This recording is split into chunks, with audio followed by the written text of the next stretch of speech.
Hey guys, welcome to week 3 of Intro to Film.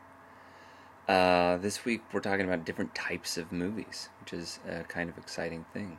Um, uh, as soon as we get into classifications of movies, we start thinking about movies not just in terms of each individual film, but we look at films in terms of how they fit in other structures, and we look at similarities between films and why we categorize them certain ways, and hopefully we'll be able to question the categorizations and come away with more intelligent thought processes about how we think about what a movie is and how we classify them from place to place.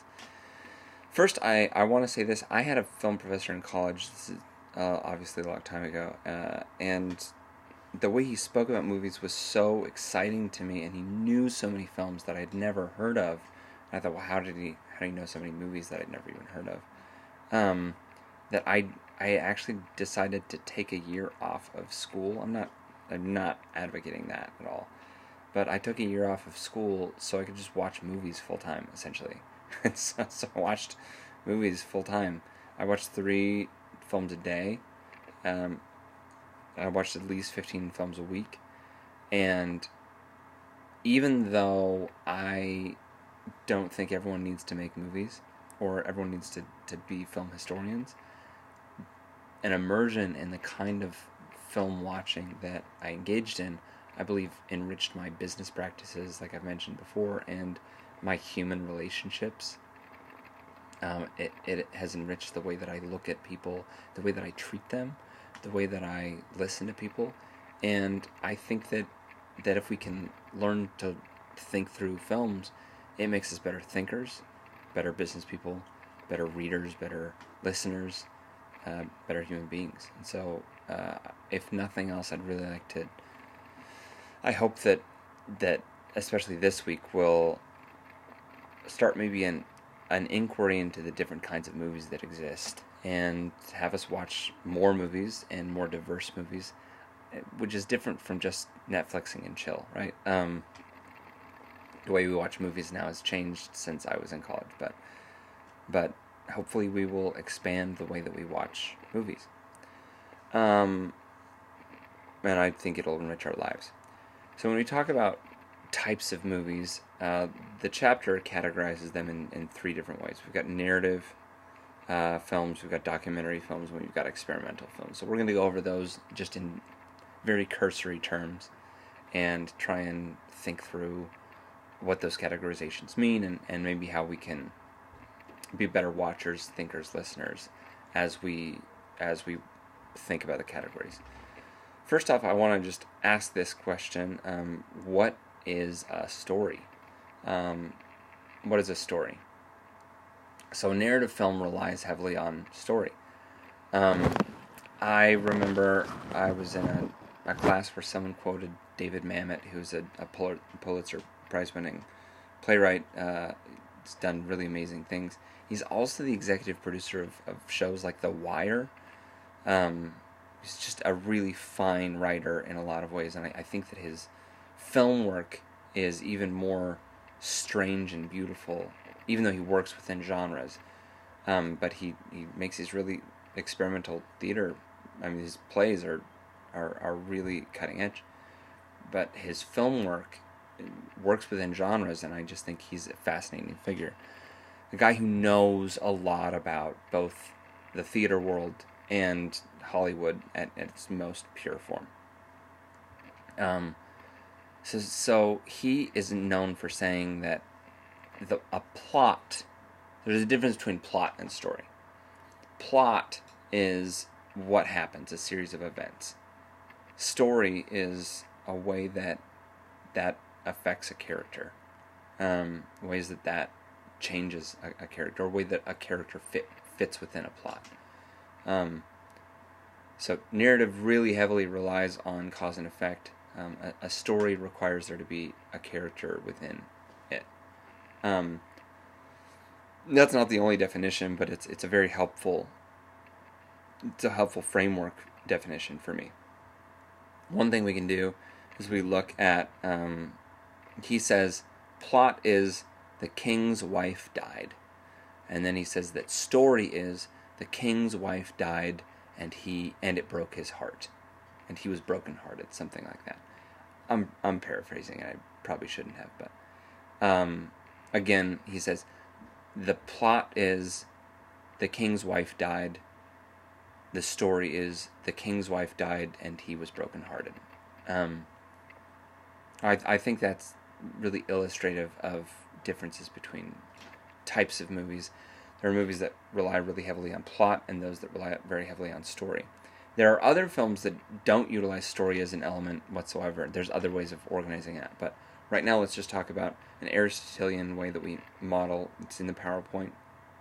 We have this diagram of inciting incident, and we've got rising action, falling, and the climax, falling action, and then denouement.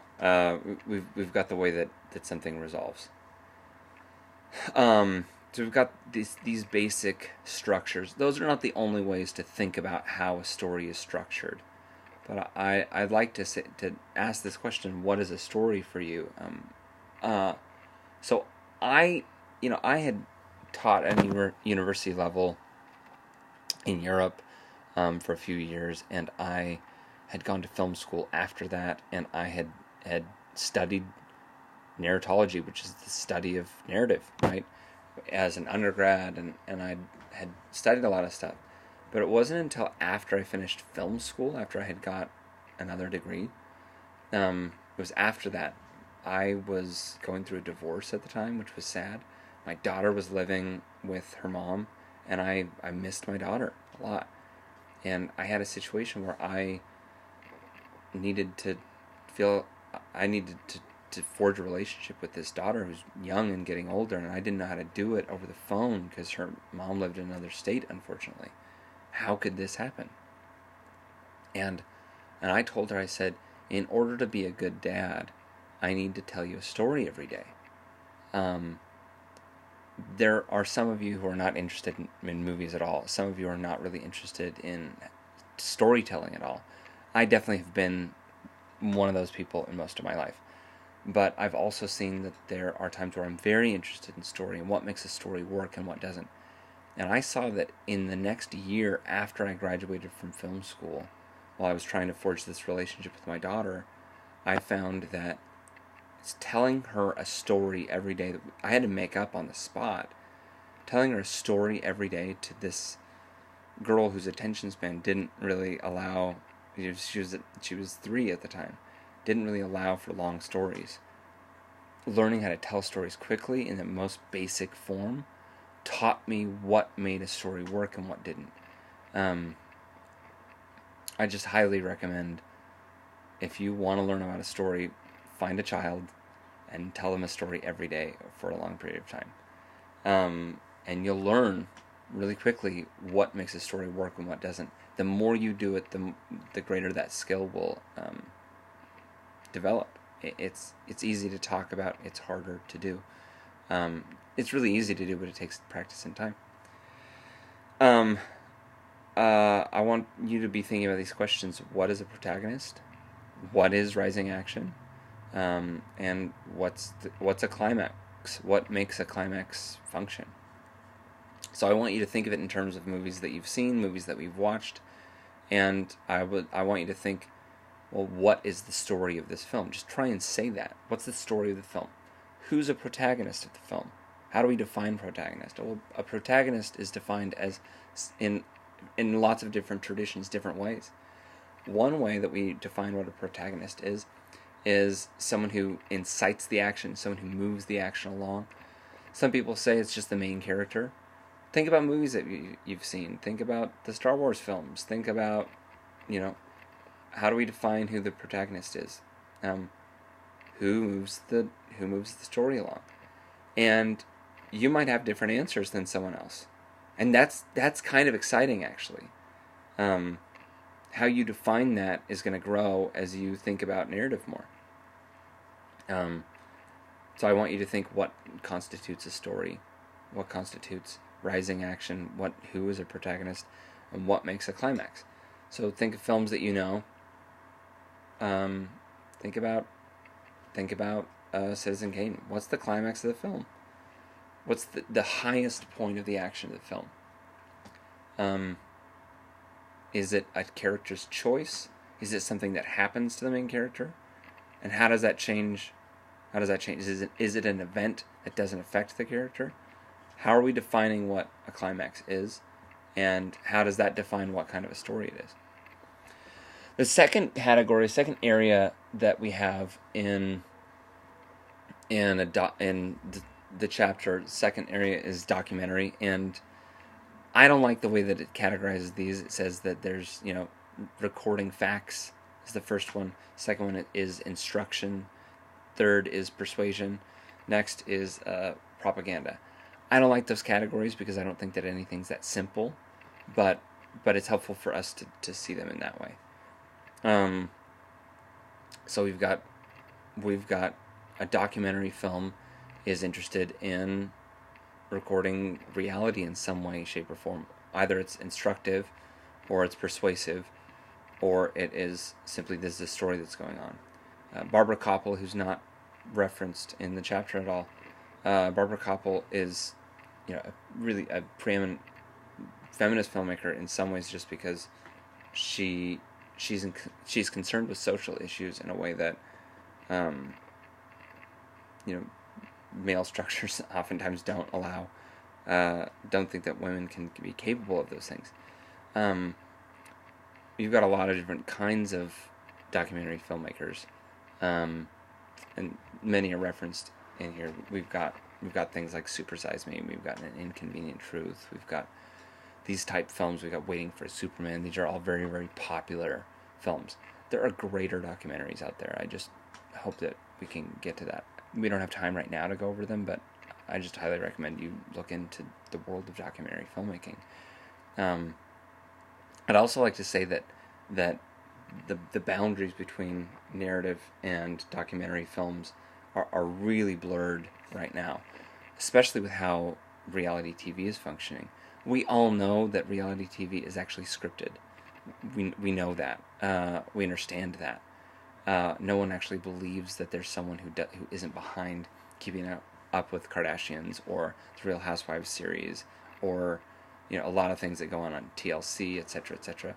I'm not really versed in any of the shows, but I know enough about the industry and I know enough about the programs because I know a lot of people who make those films. And we all know it's scripted. So is it reality TV? Well, why is that any less real than something else? These are just questions we want to be asking ourselves, right? We want to be asking ourselves, how do we experience what reality even is? These are big questions, and the way that we think about what reality is different now than it was 15, 20, 30 years ago. The films that were coming out of the 60s, out of France and even America, the way that we were looking at what reality was is totally different from the way we look at it now because of series like The Real Housewives. It's a really fascinating thing. The third category that we look at are experimental films. So I just want to take a second. What's an experimental film? I remember, in some ways, Steven Spielberg is this really seminal filmmaker, obviously, and so much of the film world is deeply indebted to the kind of narrative storytelling that Steven Spielberg has refined and perfected, really. But when you watch a Steven Spielberg film, you always know what you're supposed to be feeling at any given moment.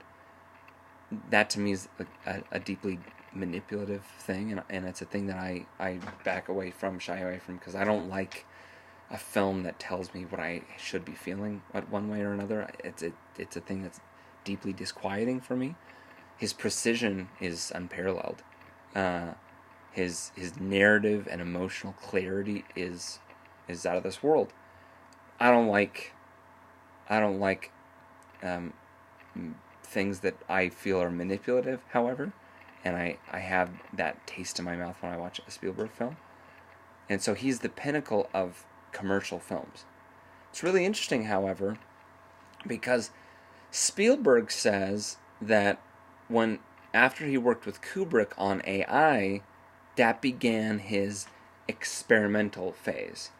That's a really strange term because experimental film is not Spielberg. It's the antithesis of Spielberg. But he says that this was the beginning of his experimental phase. I don't know how you would justify that claim, but it points to an idea that experimental is inherently subjective. So we look at a film like Munich, and I think the film's a mess emotionally. It's kind of exciting because of it's a mess, but I think it's a deeply failed and actually like a faulty film because it's trying to sway your emotions one way or another, and I think that it can't actually pick what side it's on, but rather than just letting you make your own decisions, it says make this decision, and it pulls you in different directions. But he says that Munich is kind of his most experimental film. And that's not what I think of when I think of experimental films. So in the PowerPoint that I recommend you read, we've got Fred Camper goes through and he says, these are 6 tenets of experimental film, right?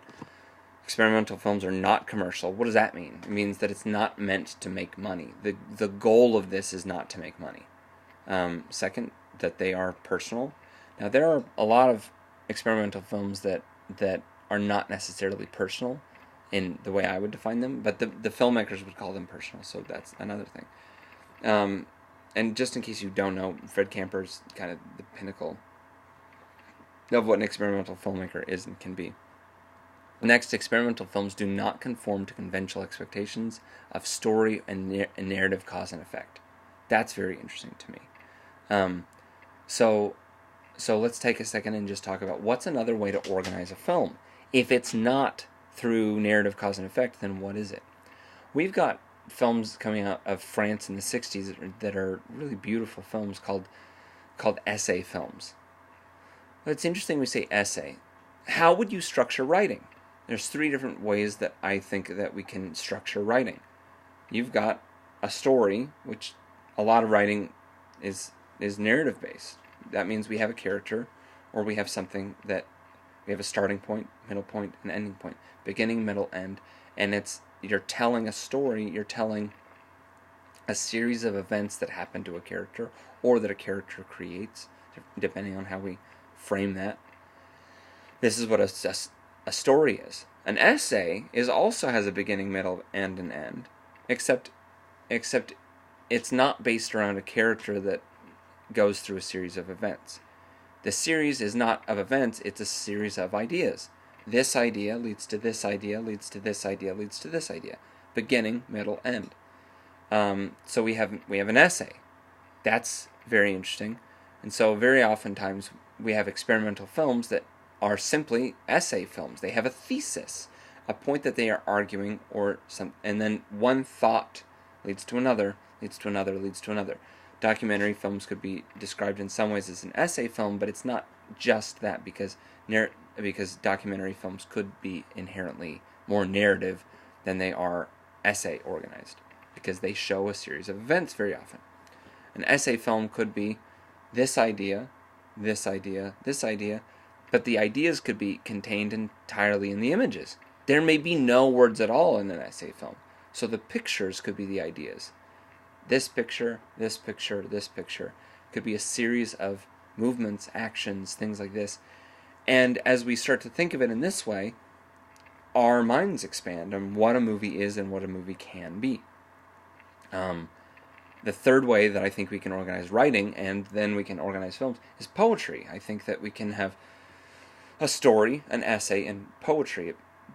Poetry can have a thesis, poetry can have a narrative, but that's not its base form. What is a poem? That's another issue that would take a longer discussion. It's a very big question, but we know enough about poetry to understand that it's different from a story, and it's different from an essay. And so something that is poetic could be translated then to film. Not that there is a character in a film who's reciting a poem, but that the film itself is a poem. So these are ways that we think about what an experimental film is and can be. So it says, experimental films do not conform to the conventional expectations of story and narrative cause and effect. It might not go through and have this series of events of cause and effect. Instead, it might be organized in an essay, poetic form. Next, experimental films exploit the possibilities of cinema. So we might show the hardware, the technology of it. We will experience what it is differently. I got to meet this experimental filmmaker named John Jost once.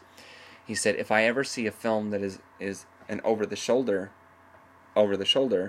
meaning the camera's behind one character and looking at another character, and then the reverse shot is of a character behind that character. And he said, I walk out because I've seen that before, and he won't watch any film that has that.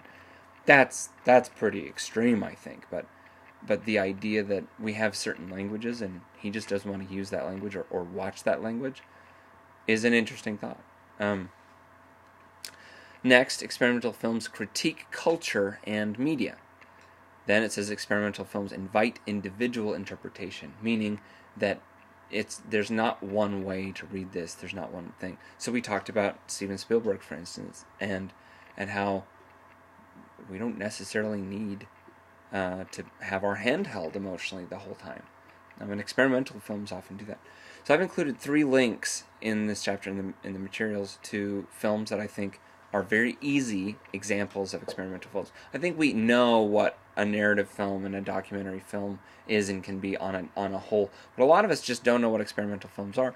One thing, so the first film that I've included is a link to a film from an artist friend of mine that did very well at Sundance in 2011, I believe, and kind of changes the way that I experience what my reality is, and that's a really tall event for a film to do. I've watched it dozens of times, and I highly recommend you watching it. It's called Oops, and it is simply found footage on the internet from YouTube of every time someone drops a camera. So he went through and he edited all of these instances of people dropping cameras together, and then people would pick it back up, and my whole world seems more magical because of this film, and I highly recommend you watch it. Next, a very short film by Alexander Stewart called Errata, and the whole film is simply a series of copy machine copies, and again, we're exploiting the possibilities of what cinema and technology are, and the film is about errors. The film is about copying. The film is about a lot of those things, and the act of the filmmaking becomes a metaphor for things that are deeply touching for my life. And are you able to see yourself in the film? And it's a beautiful, very short film. The last one I've included, I have seen thousands and thousands of films, and a huge portion of those films I would trade hundreds and hundreds of films that I've seen for this one film that is less than 5 minutes by an artist named Bazian Otter, who is lived in California. He's a very mysterious and mysterious life, and unfortunately a very mysterious death. I've included the link to his website in the materials. You can find it online, but I thought that if you go to the website, you'll be able to learn more about him, because I think he's a fascinating figure. It's called Nightfalls. Nightfall. It's just him in a garage, and there's 2 lights, and the act. I'm gonna spoil it for you. He takes a stone, and he drops it on the lights. It takes 4 minutes for him to drop it on the light and smash on the lights. But as I watch this, I see that the very act of him lifting up the stone is really pregnant with metaphor and meaning, and it's this deeply moving thing for me. Then the act of him holding it has meaning. The act of him dropping it has meaning. The act of him dropping it on the other light has meaning. The act of the light going out is this deeply poetic and beautiful thing. I've watched this numerous times, and I find it deeply moving. So I'm just assuming that most of us don't really have exposure to what experimental films are, and this is just a great introduction to very accessible, very easy to watch experimental films that are short and existing, very current now. The film for this week. The film for this week is Vertigo. There's a French filmmaker, an essayist, an essay filmmaker who died recently. His name's Chris Marker. He's one of the great filmmakers of global cinema, I think. He said that the greatest film ever made was Vertigo. This is so interesting to me. Hitchcock is a poster child of what classic Hollywood cinema could be, and yet we've got a filmmaker who's the most experimental filmmaker in some ways. I mean, we could argue that that's Brakhage or whatever, but Chris Marker is a truly intellectual, truly thrilling, difficult filmmaker, and he says that Vertigo is one of the greatest films ever made. And he said I'd seen it 19 times by the time he made Sans Soleil, which is one of his great films. 19 times is a long time, a lot of times to see one film. Why does it thrill us so much? Scorsese, when he had a list of these when he had a list of the BFI films that he said were the top grade, the 10 greatest, he said, I really can't have 10. There's only 4 for me. And the first one is Vertigo. So interesting. So interesting. So because if I add one more film, I'll have to add dozens more. But Vertigo was it for him. That's very interesting to me. What's the film about? How does it use genre? How does it use structures and stylings of film in its meaning? How is this a film that has affected so many on such a deep level? It deals with male desire. It deals with male control of women. In some ways, I think that it deals with male control of women on a very deep level. There are people who are there are women. There's a woman who is controlled by multiple men in the film. We have that. Then we have, in some ways, women are also controlling men in the film. It's a film about control on some level for me. It's a film about memory. It's a film about reality and what it is. It's a film about desire. It's a film about bad behavior in desire.